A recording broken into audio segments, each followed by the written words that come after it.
células estales, van a tener las células procariotas, con las bacterias. Y quedamos que iba a haber estructuras que eran variables, es decir, que no todas las bacterias lo tienen. Y dentro de esas estructuras variables son propiamente las de movilidad, ¿vale?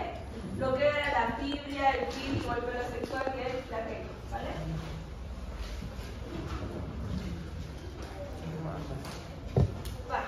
Ahora, el flagelo como tal es un aprendiz de movilidad. Va a ser el que le genere mayor fuerza motriz. Este también es el más largo, el más grande de las estructuras de movilidad.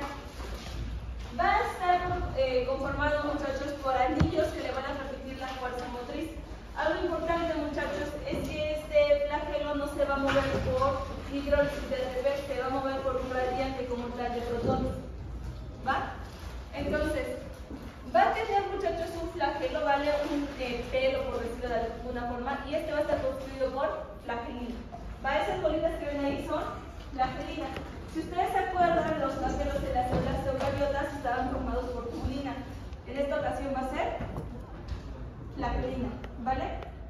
Entonces, ustedes pueden visualizarlos aquí. ¿Vieron? Ahora, después de este filamento propiamente que va a ser de flagelina, viene un codito, ¿vale? Este codito, muchachos, los va a unir con los anillos que van a estar incrustados en las estructuras de las bacterias. Si se dan cuenta, esta es una bacteria gram-negativa porque tiene membrana externa, pared, membrana interna, ¿va? Ahora, en este, si se dan cuenta, hay un anillo, el anillo L. De ahí, muchachos, el que está unido a la pared va el anillo P. Y finalmente aquí tenemos anillo MS, ¿vale? Si se dan cuenta, en los anillos que están en la membrana citoplasmática es donde van a tener las proteínas motoras, que son estas proteínas, ¿vale? Las proteínas como tal móviles. Estas proteínas, muchachos, gracias a que va a haber una descarga, o por decirlo así, un desbalance de los protones, va a permitir que empiecen a girar. Cuando giran, el flagelo gira, ¿va? Ahora, ¿se acuerdan que yo les había dicho que iba a haber antígenos para poderlas clasificar? ¿Qué antígeno les hablé antes del flagelo? No. El O, ¿se acuerdan que les dije que era el antígeno O? El del hipopolisacárido, que les dije que el que estaba más externo era conformado o iba a ser clasificado como el antígeno para poder darles una variación a lo que son las cepas, pero que no era la toxina. Entonces, el antígeno que les hablé primero fue el O. El flagelo es otro tipo de antígeno, ¿vale? Entonces, este va a ser el antígeno H.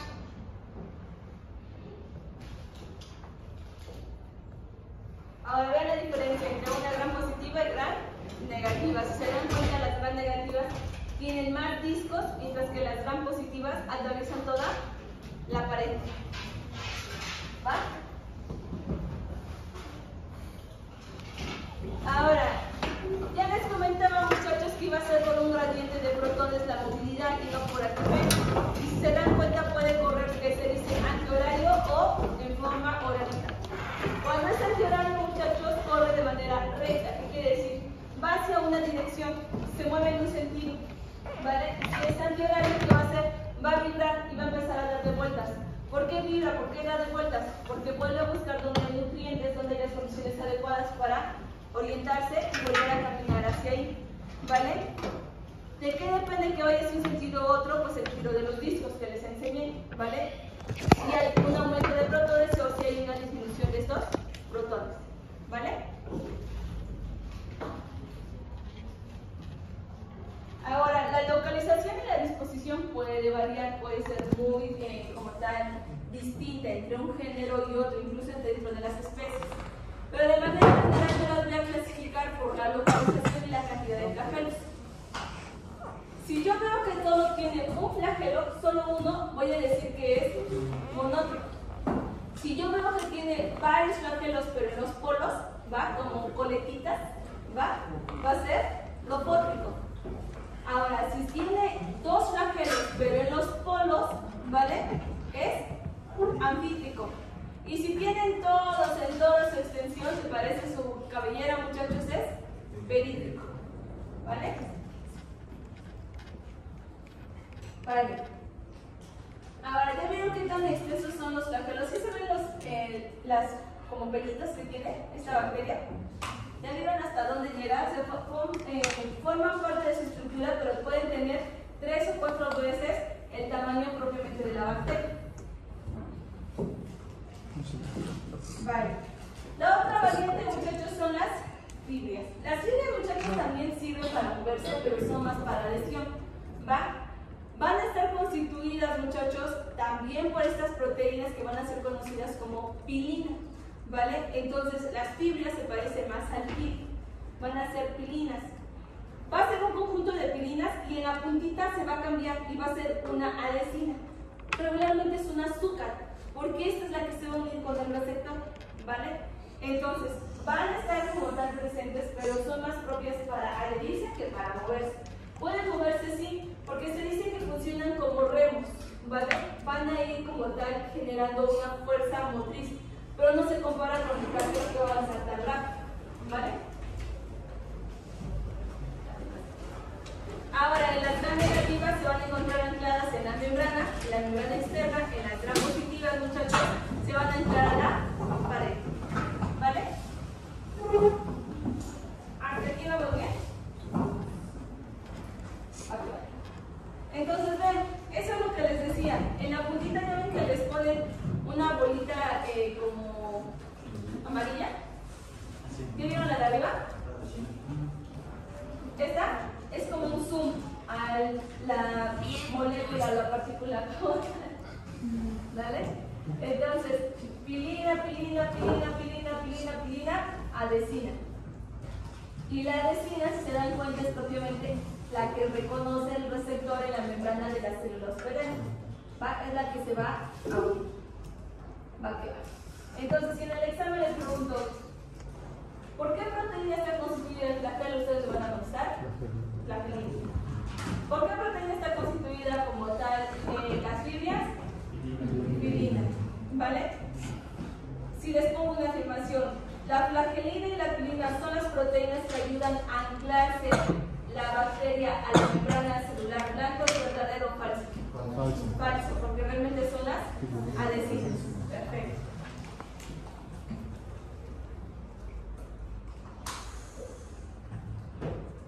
Ahora, otra estructura, muchachos, que puede ser de movilidad, pero es más para la herencia genética, que vamos a ver un poquito más adelante, va a ser el pili sexual.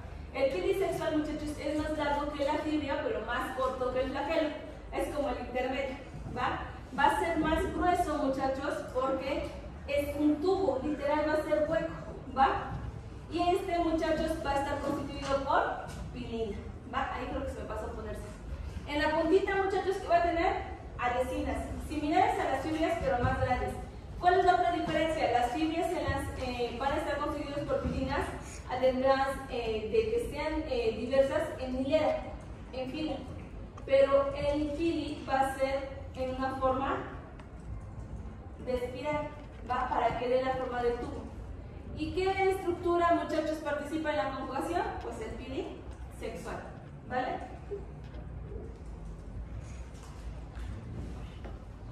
Ahora, ¿qué otra estructura pueden tener, muchachos? No son de movilidad, pero sí les sirven para adherirse y para resistir, que son los exopolisacáridos.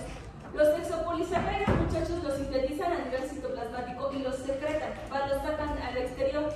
¿Se acuerdan de esas proteínas ligadas a carbohidratos?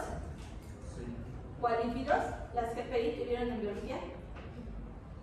Que eran proteínas integrales, proteínas periféricas y proteínas ancladas a lípidos, que eran las GPI, por lo de inglés de ancladas a lípido. ¿No? ¿Las que reconocen las señales? ¿Biología celular?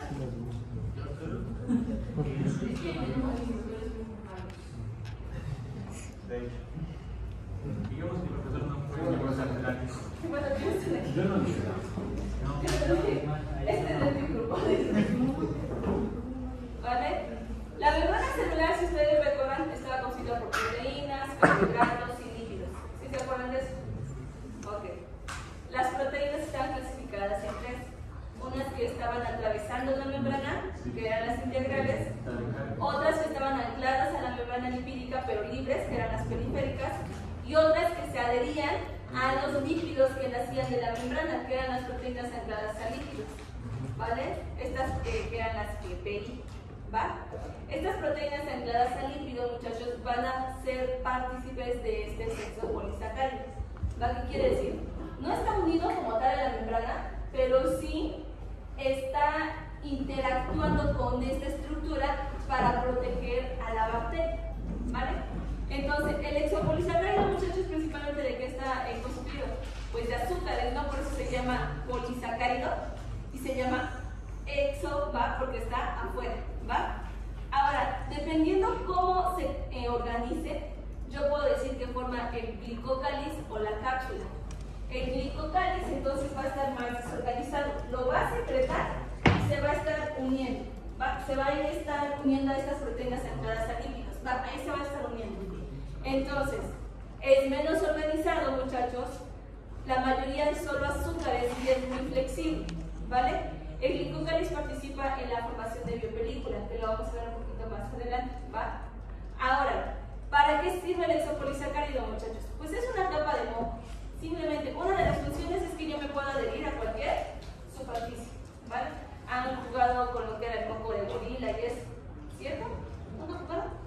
Que la aventaban, se pegaba y ya lo sacaban, la aventaban a la pared y se quedaba pegado y luego poco a poco se deslizaba, ¿vale? Entonces, es adhesión, ¿va?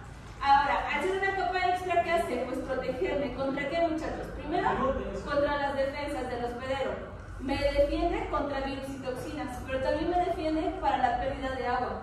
Es un mecanismo que me protege contra la desecación, ¿vale?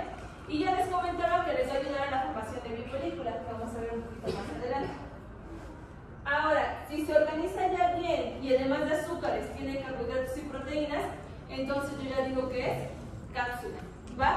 Es igual mucosa, es viscosa, pero ya está organizada, van a estar estos polisacáridos anclados también a estas proteínas, por eso dice que ya es azúcar, proteína y puede llegar a tener algunos carbohidratos, ¿vale? Esta, como ya está bien organizada, ya le da una protección completa, que es resistente a la fagocitosis. Bacterias que tengan cápsula no pueden ser fagocitadas, ¿vale? Ahora, si no me puedo fagocitar, entonces es un factor de virulencia, porque es un mecanismo por el cual yo resisto más. Y este va a ser el tercer antígeno con el que se clasifican las bacterias. El antígeno CAC o el antígeno capsular, ¿va? Entonces, cuando vayan a leer un artículo, una revisión o la descripción de una nueva cepa, normalmente las van a clasificar por su antígeno O, su antígeno H y su antígeno K. ¿Qué quiere decir? Lipopolisacárido, flagelo, cápsula, ¿vale? Como es una composición, muchachos, muy rica, azúcares, polisacáridos, carbohidratos, prácticamente es impermeable, por eso también ayuda a que no pierda agua la bacteria. Y este tipo de bacterias que tienen la cápsula no pueden ser teñidas, quiere decir, no va a permear el colorante, ¿va? Entonces se hacen tinciones negativas, como la de tinta china, que quiere decir, todo queda oscuro menos la bacteria.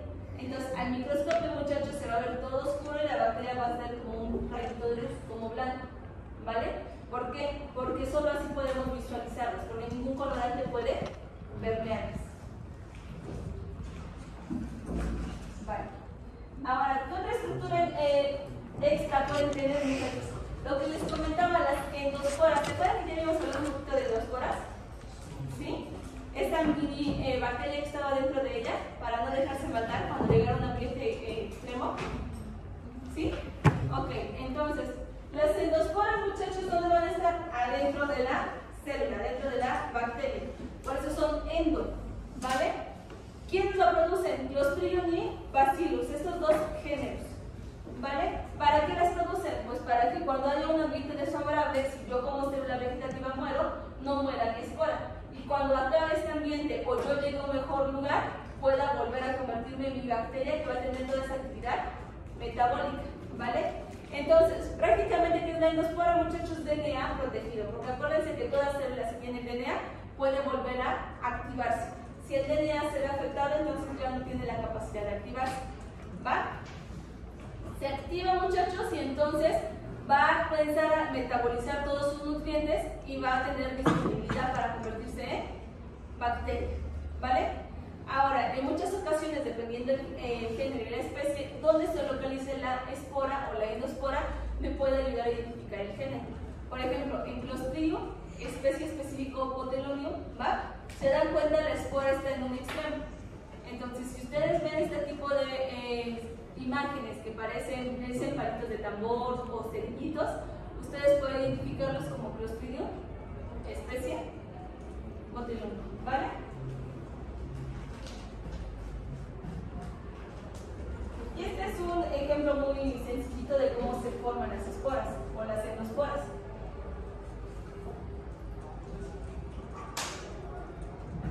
Van conmigo, ¿vale? Acá está el puntero, porque estoy mirando y no alcanzo. Vale. Ok. ¿Se acuerdan que quedamos que cuando se dividía la célula se formaba la endospora? Entonces, ven, acá empieza la formación de una nueva célula. Entonces se van a dividir, ¿va? Se logra la división y se genera una célula hija. Esta célula hija, muchachos, empieza a generar otra copia del material genético, ¿va? Entonces, cuando empieza a generar otra copia del material genético, se empiezan a hacer esos mesosomas que se acuerdan que iban a ayudar a los sexos. Vale, entonces empieza la formación de este mesosoma. Esto, muchachos, permite que la membrana, que todavía no está desintegrada por completo, empiece a formar un nuevo compartimento, ¿vale? Entonces, vean, aquí se empieza a formar lo que sería la endoespora, ¿vale? Empieza a madurar, muchachos, y se empieza a mover porque se debe de localizar en alguna parte específica de la célula. Quedamos que el Clostridium botulinum se va al extremo, de la puntita, por eso parece el palito de tambor, ¿vale? Entonces, ya que se posicionó, se empieza a generar múltiples capas. Normalmente son capas gruesas de azúcares, de lípidos que la van a proteger contra el ambiente. Se hacen las múltiples capas, muchachos, y entonces ya queda mi espora. Cuando empieza a haber un ambiente hostil, muchachos, se empieza a anexar lo que es la corteza, que se va a convertir en una capa mucinosa que es el exosporo, y finalmente la capa cortical. Se empieza a madurar la espora porque en este momento hay un ambiente hostil que va a permitir la destrucción de la célula, pero cuando se destruya la célula, sale libre la espora. Entonces, ¿cuáles son las capas de la espora? El exosporio, la capa cortical, ¿va? La corteza y propiamente el núcleo de la espora, que es el DNA. Cuando esta se empieza a activar, muchachos, empieza a destruir capa por capa, de ahí sale energía hasta que finalmente se rompe y se vuelve a convertir en una célula. ¿Sí? ¿Cuáles son las capas? Ok, miren, acá está. Exosporio. ¿Ya lo vieron? ¿Sí ven el puntero? Estoy muy emocionada de que les pregunte. No, no, acá son los viejos. ¿Ya vieron este rojo que se mueve? Sí, no. Ah, ese es el puntero. No sé cómo se pasa. No sé qué hacer. Este es la capa más externa, exosporio, ¿vale? Es esto como verde que les ponen acá. Después, no sé si ven esta como capita café o anaranjada, no sé cómo lo ven. Esta es la capa cortical, ¿vale? La capa cortical. Luego abajo de esta se ve como una más clarita, como cremita. Esta es la corteza. Y finalmente adentro va a estar el núcleo, que sería el DNA de esta estructura. ¿Sí? No. ¿Sí? ¿Están cansados? Un poco. ¿A qué hora se entraron? ¿Me quedan seguiditos? Sí. Trato. Aunque lleguen una 10, vas a comprar algo y acá comen en la clase para que no estén así dormidos, entonces para el día de mañana. No sé, nos vemos una 10, ¿vale? Hasta una 15 los espero y ya se traen algo de comida para que vayamos en clase y vayan, porque si no, no van a aguantar, ¿vale? Cada vez se complica más esto, entonces.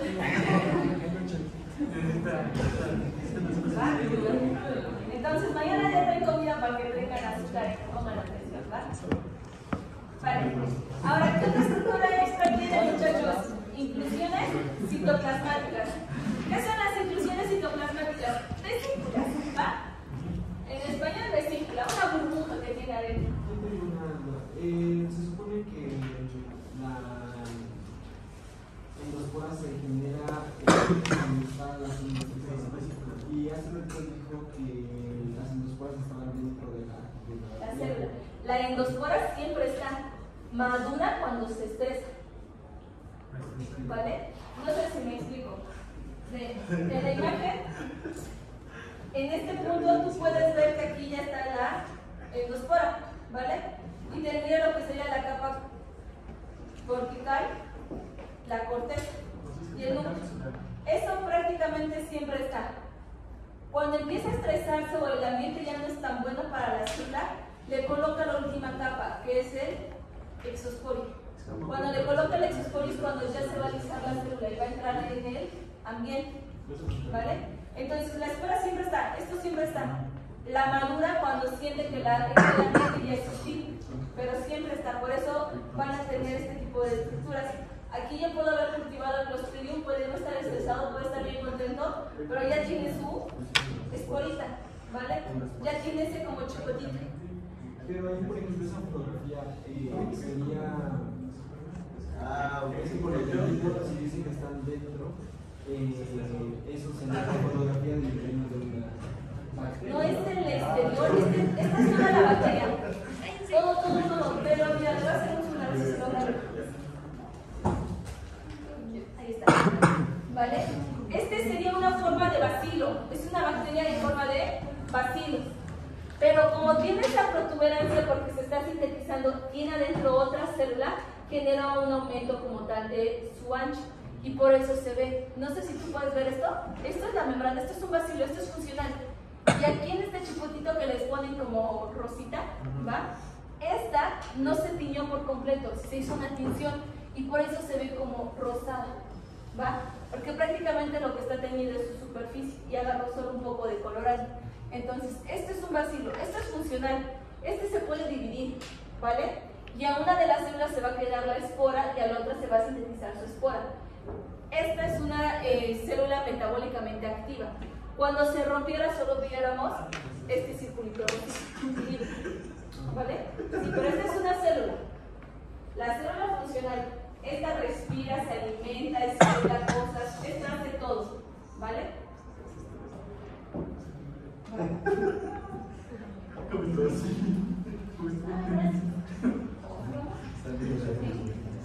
Vale, entonces, ¿qué son los cuerpos de inclusión, muchachos? Vesículas. ¿Vale? ¿Para qué tiene vesícula? ¿Todavía no tienen otros bolitos estos? Estas son bacterias que regularmente están en ambientes estresantes. Son bacterias ambientales. Entonces, las bacterias ambientales, muchachos, son ahorradoras, son bartoles. Empiezan a guardar energía y la guardan en componentes que son, digamos, óptimos. Cuando se degradan, obtienen mucho ATP. La mayoría de estas, las que les digo que son ambientales, van a tener polihidroxibutirato, ¿vale? Pueden también tener, o lo van a encontrar como PHB. ¿Le ven acá? Este es común. ¿Qué es esto, muchachos? Es un polímero tan grande que cuando lo empiezan a romper genera un montón de ATP. Este polímero es grande y es estable. ¿Han escuchado del plástico biodegradable? ¿Sí? Va a ser sintetizado de este tipo de microorganismos, ¿vale? Y uno de los componentes del plástico biodegradable es el PHB.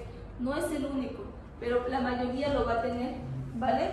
¿Por qué es biodegradable? Porque se lo comen las bacterias.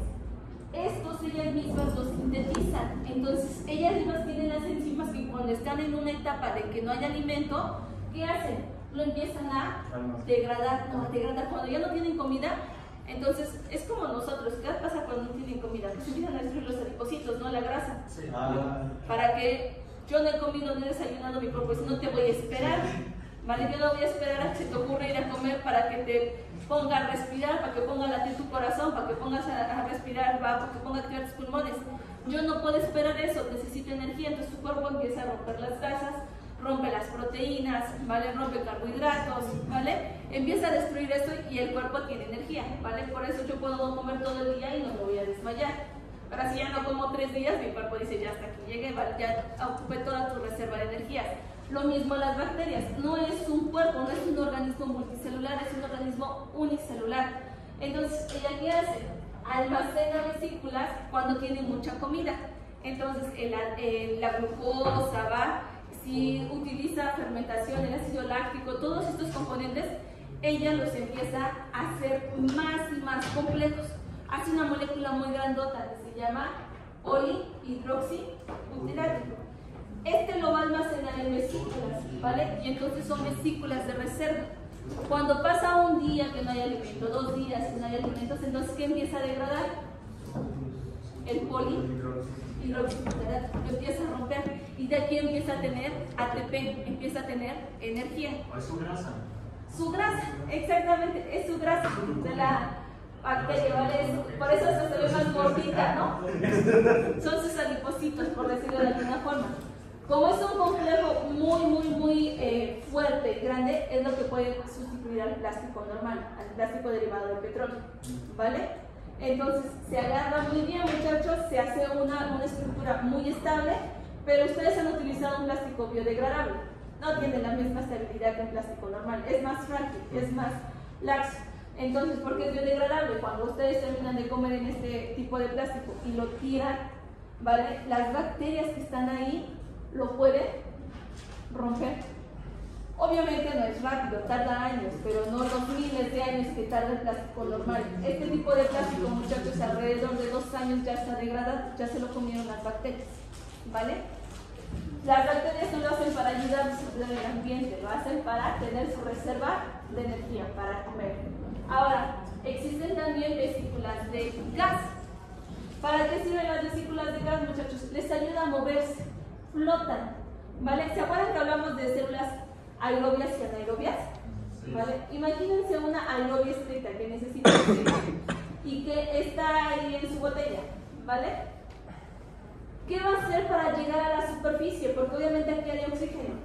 Genera ese tipo de salvavidas, los llena de gas a esta vesícula. ¿Y qué hace? Flota y llega a la superficie, como cuando se pone en el salvavidas.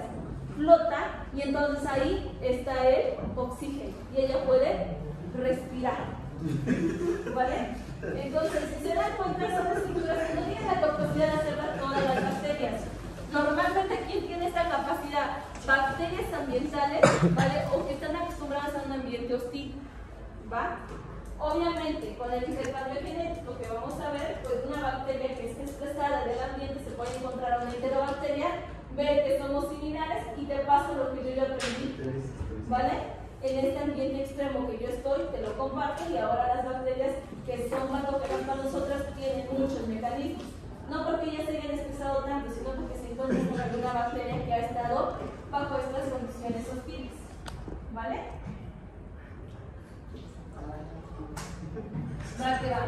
Ahora, mecanismos para el intercambio genético, muchachos. Ustedes han escuchado, las bacterias mutan, las bacterias son resistentes a antibióticos, las bacterias se adaptan muy rápido, ¿vale? ¿Por qué lo hacen? Porque tienen mecanismos de intercambio genético. No todas tienen feeling, ¿vale? No todas tienen la capacidad de encontrarse con alguien que está vivo y que tiene la oportunidad de compartirles. Entonces, hay muchas formas de ganar material genético en las bacterias. Muchas digo porque son 3, pero es una variedad amplia, ¿vale? Ok, cada vez tenemos todo. Vale, entonces, las bacterias, muchachos, pueden mutar, porque pueden mutar de manera espontánea. Si ustedes observan la literatura, hay bacterias que, como todo ser vivo, se adapta y muta su DNA de manera natural, pero también tienen la capacidad de adaptarse ganando material genético, ¿vale? Entonces, las bacterias pueden ganar material genético por 3 procesos: transformación, conjugación y transducción. Son 3 procesos diferentes.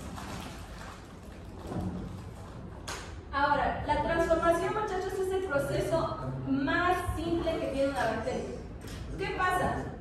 Una célula que estaba aquí al lado, muy contenta, se estresa y se lisa, ¿vale? Se rompe. Cuando se rompe, no, lisis celular, apoptosis, recuerden que es muerte celular programada. ¿Cuál es la diferencia entre la lisis y la apoptosis? Que su membrana se rompe, ¿no? Ok, en la lisis se hacen poros y se rompe, sale todo el contenido celular al ambiente extracelular. Y la apoptosis, ¿por qué es diferente? Se reciclan algunos compuestos. Ok, ¿a qué se refiere con que se reciclan? personalmente supondremos que algún servidor porque para utilizar los recursos. Ok, vale. Entonces, algo importante, muchachos, de las células eucariotas, el contenido citoplasmático cuando entra en contacto con el contenido intracelular puede ser alérgeno, ¿vale? ¿Qué quiere decir? Me puede ocasionar una reacción adversa. ¿Qué hace la apoptosis? La apoptosis, muchachos, las células se hacen muchas vesículas. Se degrada primero ella solita por dentro y luego todo como que lo embolsa, ¿vale? Y entonces se van quemando vesículas de la célula. Se va haciendo más chiquita, pero nunca entró en contacto su contenido con el espacio extracitoplasmático o el espacio como tal extracelular. Entonces, ¿qué hace? Hace más fácil que esas vesículas entren en contacto con otra célula y las endocite o las fagocite o las pinocite, ¿vale?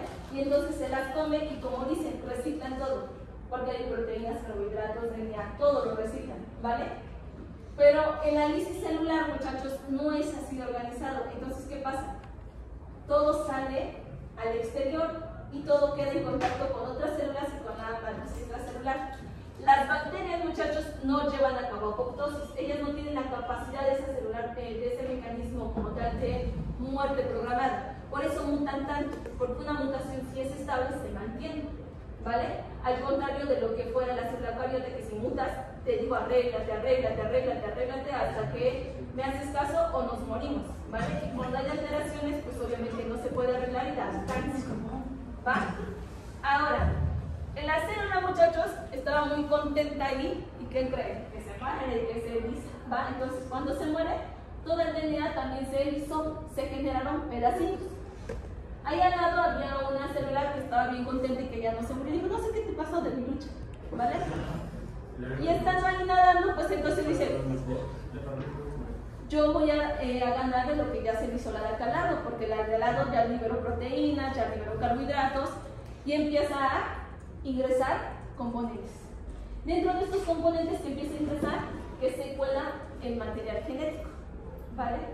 Entonces, la bacteria, muchachos, muy inteligente, antes de destruir el DNA, lo lee. ¿Qué quiere decir? Yo veo si la información que tienes me es útil, y si me es útil, hago la transformación. ¿Qué quiere decir? Agarro el material genético, veo en qué lado de mi genoma puede como tal integrarse y entonces me recombino. ¿Qué quiere decir? Integro tu material genético a mi cromosoma y entonces yo ya tengo una célula transformada, yo ya gané material genético, yo ya me lo quedé, pero porque lo sé leer. ¿A qué se refiere con que lo sé leer? Imagínense que encuentran un sobre allá afuera, ¿vale? Y está en mandarín. ¿Quién de aquí sabe leer mandarín o hablar mandarín? Aún no. Qué buena contestación, ¿vale? Nosotros, mexicanos, que hablamos español, ¿vale? Y que el idioma alternativo que tenemos es inglés, pues no sabemos mandarín. Entonces pueden encontrarse ese sobre con hojas, lo ven, no lo entienden, lo vuelven a tirar, ¿vale? Ahora imagínense que ese sobre el mandarín era la respuesta de todos los exámenes que hacen todos los maestros en esta facultad de todas las materias.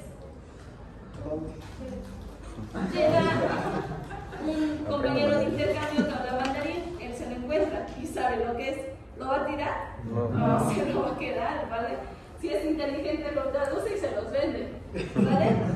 Entonces, eso es lo que hace la célula.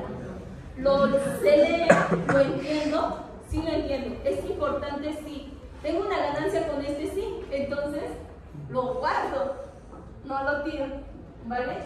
Esa es la transformación, ¿va?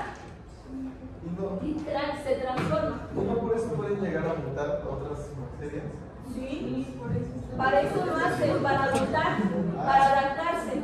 Normalmente lo que te encuentras te sirve, no sé, imagínense, en el mejor de los casos, ese era para que ahora yo pueda fermentar, va a llevar a cabo el proceso de fermentación. Entonces, yo ya me vuelvo una bacteria aerobia facultativa porque respiro oxígeno, pero si no tengo oxígeno yo ya sé fermentar. Yo ya sé hacer una respiración anaerobia y llevar a cabo obtención de energía. Entonces ya gané. En el peor de todos los casos para nosotros, para las bacterias patógenas, era una isla de patogenicidad, ¿vale? Ahora ya gané una toxina, ¿va?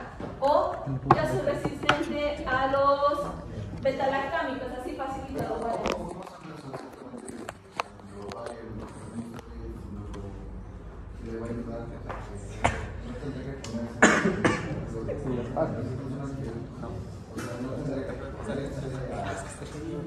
¿Adaptarse? Ok, va, queda la pregunta. ¿Qué hace la bacteria, muchachos? Agarra y reconoce el promotor. ¿Se acuerdan de las polimerasas que es T4, T7? Son específicas para un tipo de genoma. Ve que su polimerasa es compatible. Lo guarda. Normalmente son zonas como los transposones, ¿vale? ¿Se acuerdan los transposones? No. ¿No? Las zonas calientes de mutación. No. Normalmente en el genoma, muchachos, estas zonas que no son funcionales porque no las expreso o porque tengo muchas copias, es donde me voy a insertar, ¿vale? Entonces, este gen se va a insertar. ¿Qué pasa si no me sirve? Lo vuelvo a sacar. Entonces, yo lo puedo leer, lo guardo y veo si es funcional. Si no funciona, muchachos, lo que son las transposasas, agarran, lo vuelven a cortar y lo botan. Y entonces ya lo degradan porque no me sirve. ¿Vale? Pero si yo veo que lo sintetizo y gano una beca en algún ambiente, entonces lo conservo. ¿Vale? Y ya lo quito de esta zona caliente y lo integro a mi genoma de manera estable. Porque en estas zonas calientes tienen unos pedacitos de genes alados que son los transposones. Y esos transposones son blancos de las transposasas. Entonces lo que hacen es ir a cortar y ¡pum! Botan el gen. ¡Pum! Botan el gen. Lo pierden. ¿Vale? Por eso se dice que son zonas calientes, porque es donde hay un movimiento. ¿Vale? Vale, les digo, esta es la forma más fácil de ganar información y a través de la biología molecular. Es una de las formas más baratas. Porque ¿qué haces? Tú generas un genoma que quieres ingresar a la bacteria, ¿vale? Y nada más la estresas. Le pones calor, le pones frío, entonces como que se hace más permeable y trata de ganar cosas. Le metes el DNA, lo gana, le quitas el estrés y lo pones en un ambiente rico y se mantiene estable. ¿Vale?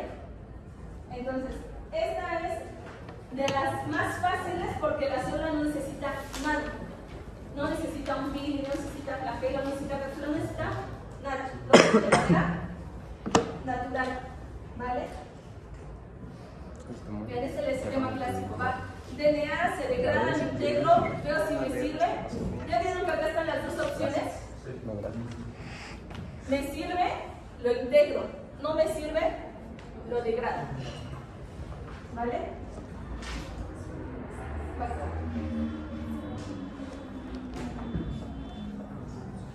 Vale, los voy a dejar acá nada más con la idea de irse. En la conjugación ya va a participar el pilisexual. Entonces váyanse a conjugación pilisexual.